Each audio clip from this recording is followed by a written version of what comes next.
and then we actually funded the increases. So those issues are going. We've got this initiative on this e-filing and trying to bring some of the IRS resources into the government of Guam. So from the legislative, I don't know, we've authorized $250,000 for a tax attorney over the last 4 budget cycles. At some point, it's got to come down to execution. So from the policy side, from the legislative side, the legislature has put these policies in place and provided the financial resources to implement these policies. Of the 26 positions that the legislature funded and allowed it, they hired 2 people. So short of putting the revenue tax under the Office of Finance and Budget, although I'm willing to do that, but it's not my place as the policy side. But we are working with them. When they tell us this is what they need, we review it, examine it, provide them the resources that we can. At one time, revenue tax came down to the legislature and they asked for an additional $7 million. And we were like, whoa, where did, and we looked at it and it turned out that it was like 6.5 of that was for just pay raises, not even new people.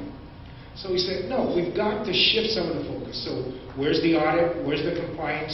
We took that, we targeted that, we gave them the additional resources, and we gave them the additional pay raises. So now really I'm not trying to deflect this, but it really now comes down to the implementation side. And the implementation of that policy rests with the governor and the director. And we have a good working relationship with both, and we're going to continue to work with them and push them and hold them accountable. Somebody said, Ben, you're so hard on these guys. Why did you need to ask Senator Calvo or Governor Calvo, where did he get this $287 million worth? I said, because his director's saying it's 209. And if there's an additional $75 million we owe, we better account for it. So it's trying to get those kind of issues resolved. Long answer, Jerry, but whatever revenue tax needs, we haven't given them all that they've asked for, but we certainly given them what they needed and the resources to implement that, and the flexibility. There was one time where he said, it gets stuck at BBMR when we send our recruitment down, the governor has to sign it, And I said, all right, so we passed a law. The Director of Revenue and Tax can certify that GG1 doesn't have to be signed off by the governor as long as the appropriation is there. Still, they hired 2 people. Okay, next question, sir. 30-second reply, 10-second question. Who's next?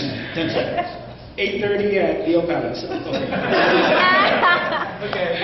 I was going to say right now. It's okay. A couple of things. Our business, we do retirement plans. Yes. When a person takes a distribution that they're not rolling over to another IRA or a retirement plan, we're required to withhold 20%. Now, off-island administrators, I know that they're required to do it as well. However, they refuse to submit that to revenue tax. Instead, it all goes to the IRS. Now, we've tried working with revenue tax here to point that out and tell them there has to be a mechanism in place. Now, revenue tax says that what they have to do is they have to go after that money. They have to go to the IRS and go after it.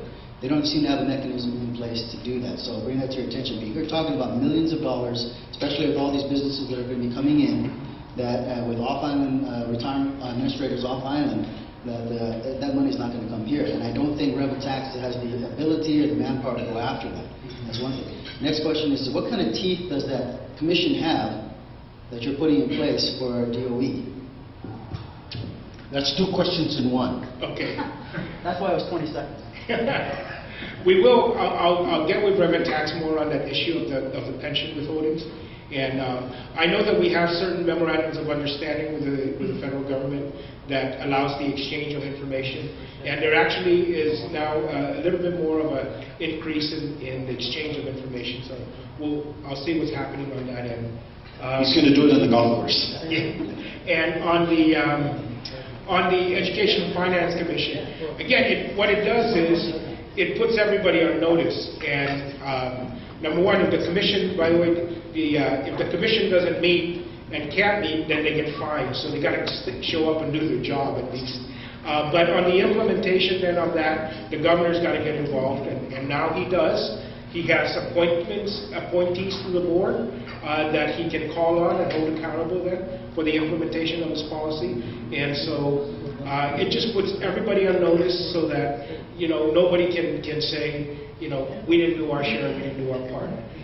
But the superintendent will be held accountable by the board as well as by the governor and the legislature for making those changes in their plans. So, it just builds more transparency and more accountability. Last question. I know that we've seen a lot of work on your part to clean up and actually do those forecasts and everything like that with regards to the budget process and actually getting a budget Right. done in time, especially with your team. We know Edison and Chris you brought along with. Ricky? Yeah, Ricky, my son. The question is, today in K57 there was a news report, the GOP, somebody from the States was reporting from the GOP that, the U.S. government should be bankrupt, and that it's going to be limited funding, and they actually had a report specifically for the territories, how the territories are specifically going to have a problem with getting federal funding, and any anticipated funding should be reviewed because there may be some shortfalls also coming from Congress, and the only thing that the territories, specifically Guam and CNMI, could really rely on is build-up money. So any other federal type of funding we should be concerned about, and that actually came from D.C., that was this morning. And then right after that was Saipan. Saipan's governor had announced that there's shortfalls and they're going to cut positions. So at what point does government in Guam, from your process, work with BBMR to do like a 6-month review of where we are? Because I know a lot of the agencies, especially one that I work with all the time, like GBB, throughout the year they're always getting like 30-40% of their allotments, and even towards the end of the year they're still close to only 60-70%. So at what point do we ever deal with a realistic budget, a real run rate of what the government truly has in its coffers, and what should they be spending rather than exhausting their budgets year after year and having that deficit roll over? Well, one of the requirements that we've built into the budget law is a cash forecast of the collections, a comparison of the cash forecast versus actual collections, and then the expenditure based upon budget. So there's no lump sum budget. It's not like you get $130 million and you can spend 100 of that in 4 months and then starve the rest of the time. Now, by virtue of the budgets that we've enacted, we've actually required monthly budget forecast as well as expenditure forecast, and then comparing that. There's statute in place that if they fall short by a certain percentage, they have to cut back. That's exactly what we did last year. Last year, the budget that was passed allowed for, I think, a $565 million budget expenditure. Throughout the year, we tracked that very carefully. We ended up last year about $25 million below our estimates because of some of the build-up money that did not get spent, some of the foreign money that did not get spent here. And when we missed that, every month we made those changes. We put in a reserve so that at the end of the year, we actually reduced our expenditure. We didn't continue to spend at 565. We reduced it to match the revenues.